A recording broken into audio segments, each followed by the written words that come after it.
আসসালামু আলাইকুম সুপ্রিয় ভাই বোনেরা, আজ আমি আপনাদের সামনে উপস্থিত হয়েছি HBsAg পজিটিভ রোগীরা বিয়ে করলে কি সমস্যা হবে এ বিষয়ে আলোকপাত করার জন্য।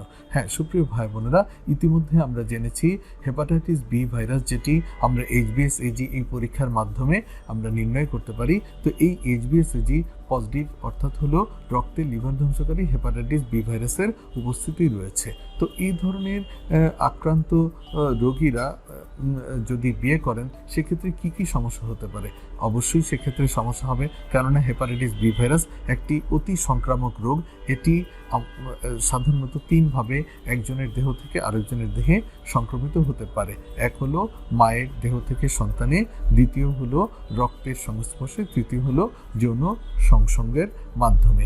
যেহেতু বিয়ের পরে শারীরিক সম্পর্ক তৈরি হয় স্ত্রীর সাথে, কিংবা স্ত্রীর সাথে স্বামীর শারীরিক সম্পর্ক হয়, যৌন সম্পর্ক হয় এবং ঘনিষ্ঠ সম্পর্কের সাথে তারা জড়িত হয়, এক্ষেত্রে এই ভাইরাসটি একজনের দেহ থেকে আরেকজনের দেহে সংক্রমিত হওয়ার সমূহ সম্ভাবনা থাকে। এর ফলে যেটি হতে পারে, যিনি সুস্থ ব্যক্তি তিনি আক্রান্ত হয়ে যেতে পারেন এবং এর ফলে সেখান থেকে লিভার সিরোসিস, লিভার ক্যান্সার হতে পারে। এবং যদি অপরজন আক্রান্ত ব্যক্তি পুরুষ হয়ে থাকেন তাহলে তার স্ত্রী আক্রান্ত হয়ে অনাগত সন্তানও আক্রান্ত হতে পারেন, কিংবা যদি স্ত্রী আক্রান্ত হয়ে থাকেন সেক্ষেত্রে স্বামী আক্রান্ত হয়ে যেতে পারেন এবং অনাগত সন্তানও আক্রান্ত হতে পারে। তাহলে HBsAg পজিটিভ রোগীরা অবশ্যই বিয়ে করবেন, তবে বিয়ের সময় যিনি যার পাত্রী অথবা পাত্র যাকে বিয়ে করবেন তিনি অবশ্যই পরীক্ষা নিরীক্ষা করে হেপাটাইটিস বি ভাইরাস প্রতিরোধী টিকা নিয়ে নেবেন।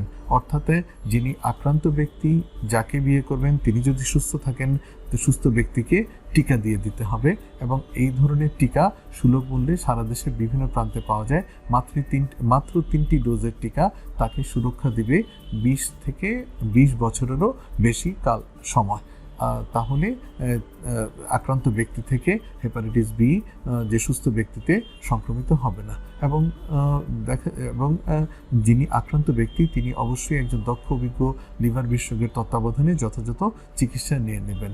এবং সন্তান জন্মদানের সময় যদি গর্ভবতী মা আক্রান্ত হয়ে থাকেন তাহলে তার যে চিকিৎসক তাকে জানিয়ে রাখবেন, এবং যে গাইনি বিশেষজ্ঞ তিনি ডেলিভারি করার সময় অবশ্যই সন্তান ভূমিষ্ঠ হওয়ার 12 ঘন্টার মধ্যে নবজাত সন্তানের 2 বাহুতে একটি ইমিউনোগ্লোবুলিন এবং একটি ভ্যাকসিন, হেপাটাইটিস বি ভ্যাকসিন দিয়ে নেবেন। তাহলে নবজাত সন্তান হেপাটাইটিস বি ভাইরাসের সমূহ ক্ষতির সম্ভাবনা থেকে মুক্ত থাকতে পারবেন। তাহলে আজ আমরা জানলাম HBsAg পজিটিভ রোগীরা যদি বিয়ে করেন সেক্ষেত্রে কি কি ক্ষতি হতে পারে, আর এই ক্ষতি থেকে মুক্ত থাকার উপায় কি সে বিষয়ে জানলাম। আজ এ পর্যন্তই, পরবর্তীতে আবারও দেখা হবে। সবার দোয়া চেয়ে বিদায় নিচ্ছি। আল্লাহ হাফেজ।